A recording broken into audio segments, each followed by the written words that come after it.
Hi guys, I'm Jenna and I'm back with this week's weekly recap. This is where I talk about just random things that I'm interested in, product discoveries, things that I've been chatting with other people about, pop culture, fashion, personal, you name it, I talk about it here. So it is the third week in August, and this week I'm going to be talking about the Y2K camera that I recently purchased, the 90s movie polls I was running over on Instagram and which movie won first place, and why people are so obsessed with how often people wash their hair. So let's jump in.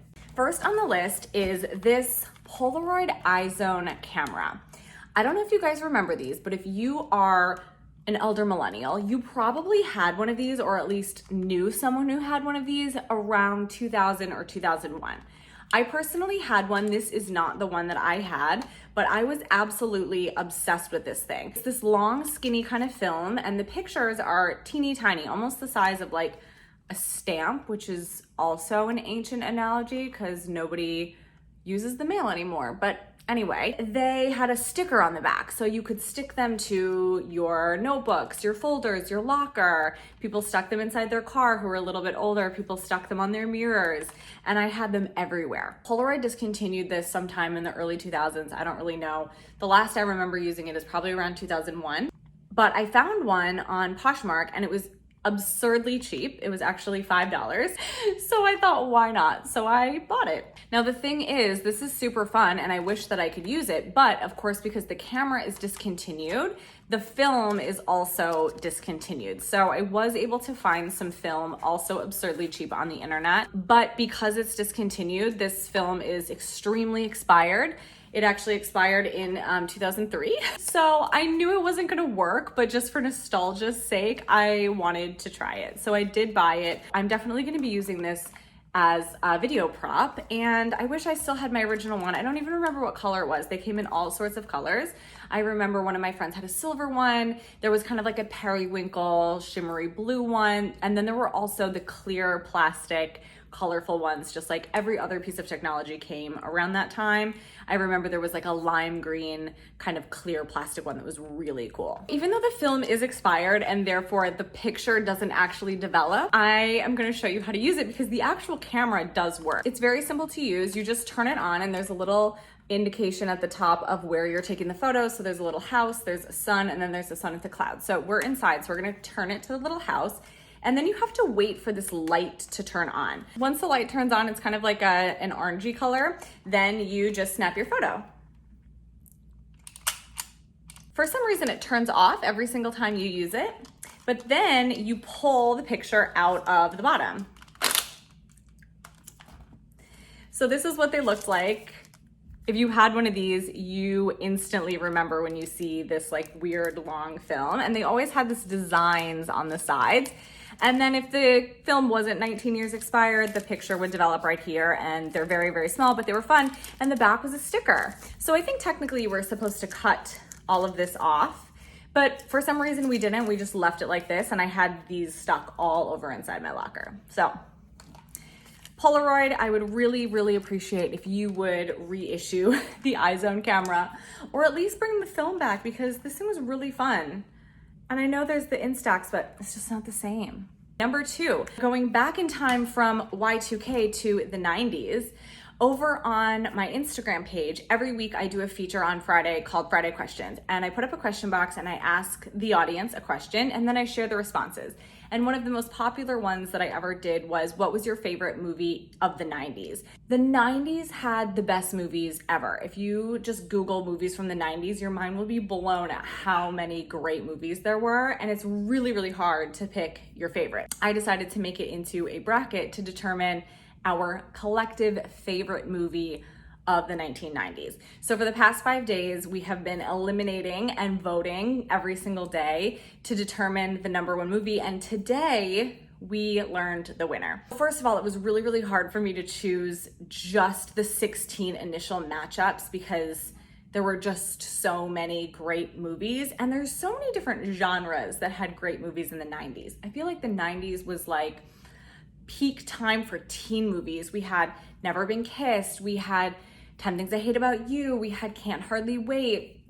There were so many great teen movies of that time, but then there were also great rom-coms. There were great action movies. There were great comedies. So it was really hard to determine the initial matchups, and I tried to get a little bit from kind of every genre. But it ultimately came down to the last four being Clueless, Titanic, Cruel Intentions, and The Parent Trap. The Parent Trap actually really surprised me, and not because I don't love The Parent Trap, don't get me wrong. Love me some Lindsay Lohan, love me some Meredith Blake, but just given the number of classic films and just amazing movies that came out of the 90s, I was really surprised to see it go all the way to the final four. And then it came down to the final two, which was Clueless versus Titanic, which totally makes sense to me. Those just so happen to be probably my two favorite movies from the 90s. Definitely the two most impactful movies for me of the 90s. I was absolutely, almost disgustingly obsessed with both of those movies.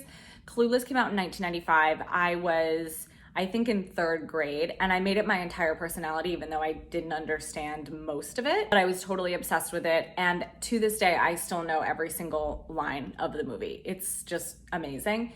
And then Titanic came out in 1997, and I was in fifth grade when Titanic came out, and that is all I remember from my fifth grade school year. I think I saw that movie 11 times in the theater. No joke, 11 times. I went with every single one of my friends. I went with my mom a bunch of times. I just went at any chance that I could get. I was so obsessed with it. My room was plastered in Titanic memorabilia and posters. So no surprise that those were the final two that it came down to. But it ultimately came down to Clueless as the winner, which I guess makes sense. It does feel like it has a little bit more longevity as definitely a more rewatchable movie. Titanic is obviously the better movie, I think most people would say, and certainly was a bigger box office success. But Clueless is a movie that you could watch over and over and over and enjoy every single time. I mean, it wasn't 2 VHS tapes long, so it does make it a little easier to watch over and over again. There were a few mashups that I was actually really surprised by. I mentioned I was surprised The Parent Trap went as far as it did. It actually beat out Now and Then, which is one of my absolute favorite movies of the 90s, but I realized that it's not as well known as maybe I thought that it was. I watched it a lot growing up. It has Christina Ricci, it had Devon Sawa. I mean, it had a lot of big names in it, but a lot of people were messaging me saying that they weren't familiar with it. So I was surprised that Parent Trap beat that one. People were also very upset at me putting Matilda against Mrs. Doubtfire. That was a really difficult choice for a lot of people to make.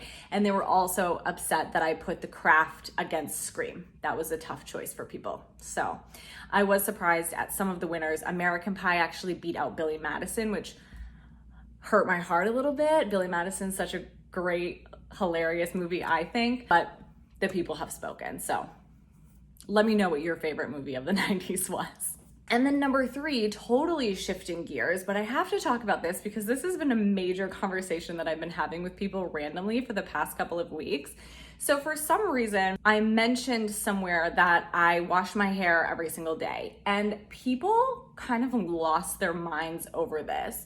I have never gotten, actually not never, I haven't gotten so many messages about a single topic since I mentioned months ago that I had never seen an episode of One Tree Hill, and the One Tree Hill army completely came for me. This has to be the second most triggering statement I've ever made on the internet, because I got floods of messages from people telling me why I shouldn't wash my hair every day, the dry shampoos I should be trying, the ways that they trained their hair for 15 years to not be greasy. But then I also got a bunch of messages from people saying, oh my God, I wash my hair every day too. Thank you so much for speaking out on this topic, because people always yell at me for this. And I realized that people are really invested in not washing hair. And for some reason, having dirty hair has become very trendy. So I am here to speak on behalf of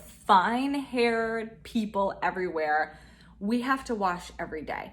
I personally live in the New York City area, it is extremely, extremely humid, and I'm outside a lot because I have to walk everywhere.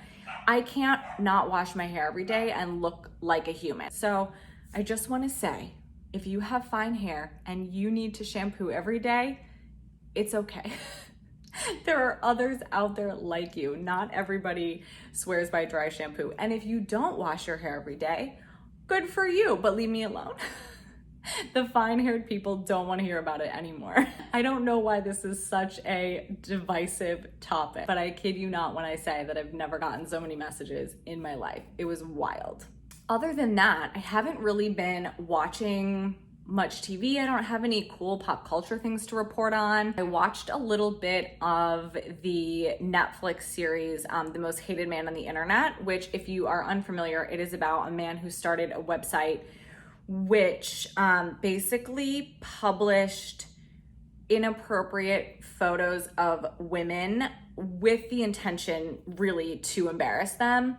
I watched a couple of episodes, really got sucked in, but then just got busy and haven't finished it. So I will finish that because it seemed very interesting. But other than that, haven't really been watching much. My husband and I are still watching The Sopranos, which I mentioned we have been rewatching. So that's kind of it there. We went to visit family for my husband's birthday last weekend. So we actually went out and acted like young people and had a little night out. So that was fun. And also, now that it is almost September, we are starting to think about moving. Our lease of our apartment where we live now, which we have lived here for I think 5 years, is ending in the fall, and we are actually planning a really big move. So I am going to start thinking about that. It's going to be a lot of planning, a lot of logistics, a lot of just things that I have to organize and coordinate. So I will definitely share more about that whole process. I'm very excited about it, but also kind of dreading it because, you know, moving is the worst. We all know this. As always, I'm going to end by answering a couple of questions. So these are 2 questions that I get often in messages and comments, but also whenever I do Q&As or ask me anything on Instagram. These are questions that people just seem to ask over and over and over again. So the first one is, where do I shop for clothes? Where's my favorite places to shop for clothes? I love a deal. I don't really believe in buying anything full price unless it's something that I really, really, really want, or it's from a small business. I do love to shop at small boutiques, especially if I'm looking for something a little bit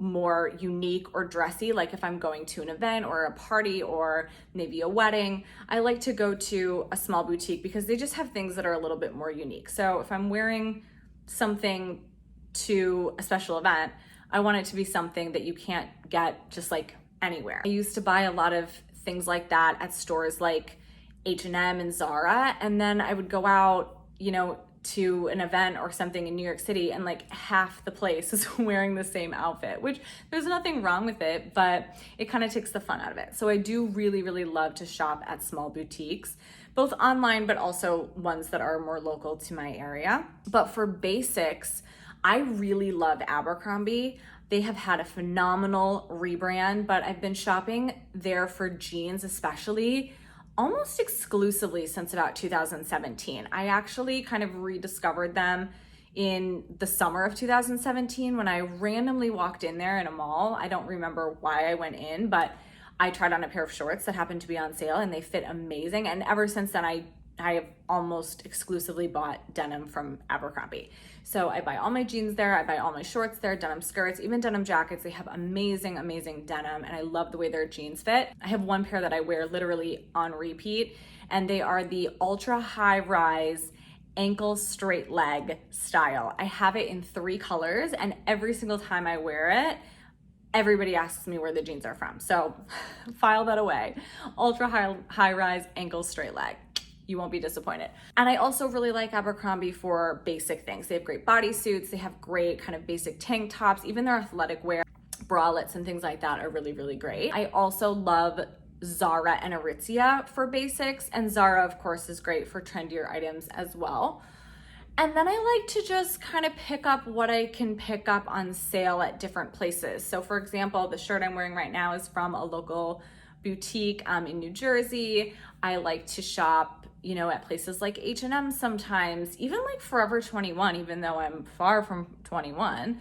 Sometimes I'll go in there if I need just like a fun top or something and I don't want to spend a lot of money. So I kind of shop all over the place, but I would say if I had to pick one or two stores that are kind of my go-to, like the first place I will check, it's Abercrombie and probably Zara. And then the second question that I get all the time is, where in Wisconsin am I from? I post a lot about being from a small town in Wisconsin, so other Midwesterners love to know more about where exactly I'm from. I'm from a small town near La Crosse that, unless you are from the immediate area, no one has heard of. It has about 1,200 people, I think, there, and there's one stoplight in town, there's one grocery store, and then it just so happens to have the high school and the middle school, but the high school and the middle school are 3 towns combined. They just happen to be in the town where I grew up, so very, very small town. So my hometown is about 30 minutes or so away from La Crosse, so I always throw out La Crosse since it's the most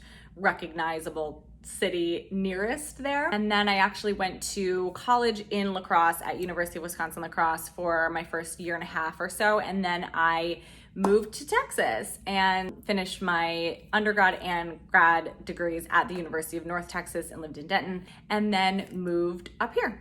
So that is it for this week's weekly recap. 3rd week in August. Let me know what your favorite movie of the 90s is, where you like to shop for jeans, and if you wash your hair every day.